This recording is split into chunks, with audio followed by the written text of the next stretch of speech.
మొత్తం పూర్తయ్యాక డబ్బింగ్ థియేటర్లో తన పాత్రకు తాను డబ్బింగ్ చెప్పుకున్నప్పుడు చూడటమే కానీ అసలు ఫైనల్ కాపీని రిలీజ్ కు ముందు ఒక్కసారి కూడా చూడలేదు పవన్ కళ్యాణ్. సినిమా రిలీజ్ అయిన చాలా రోజుల తర్వాత Attarintiki Daredi cinema Prasad labs preview theatre లో వేసుకుని చూశాడు ఈ టాప్ హీరో.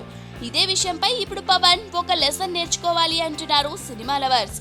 గత కొంతకాలంగా అనారోగ్యంగా ఉన్న రజనీకాంత్ అమెరికాలో ట్రీట్మెంట్ తీసుకుని రికవర్ అయ్యారనే రూమర్లు మనం చాలానే విన్నాం.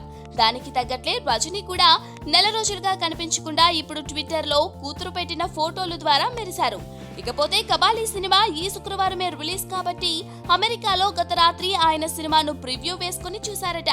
సినిమా పూర్తవగానే దర్శకుడు పా రంజిత్ కు ఫోన్ చేసి చాలా కాలం తర్వాత నాకు పెద్ద హిట్ ఇస్తున్నందుకు థ్యాంక్స్ అని చెప్పారట.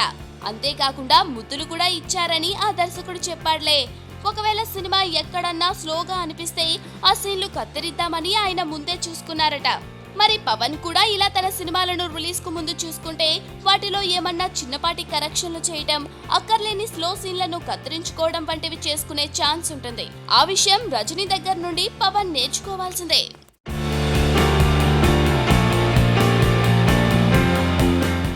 ఎవరెవరితోనూ అనుకున్న కాంబినేషన్ లో చివరికి ఎవరెవరితోనూ సెట్ అవుతాయి. మురుగదాస్ సినిమా తర్వాత మహేష్ బాబుతో పనిచేసే దర్శకులుగా విక్రమ్ కుమార్, త్రివిక్రమ్ లాంటి వాళ్ళ పేర్లు వినిపించాయి.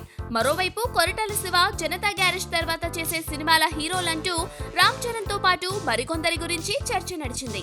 కానీ ఆశ్చర్యకరంగా శ్రీమంతుడు కాంబినేషనే మళ్లీ తెర మీదకు వచ్చింది. మహేష్, కొరటాల కలిసి మరో సినిమా చేయడం దాదాపు ఖాయమైపోయింది. ఆల్రెడీ కొరటాల డేట్లు సంపాదించిన డివివి దానయ్య ఈ చిత్రాన్ని నిర్మిస్తారని సమాచారం.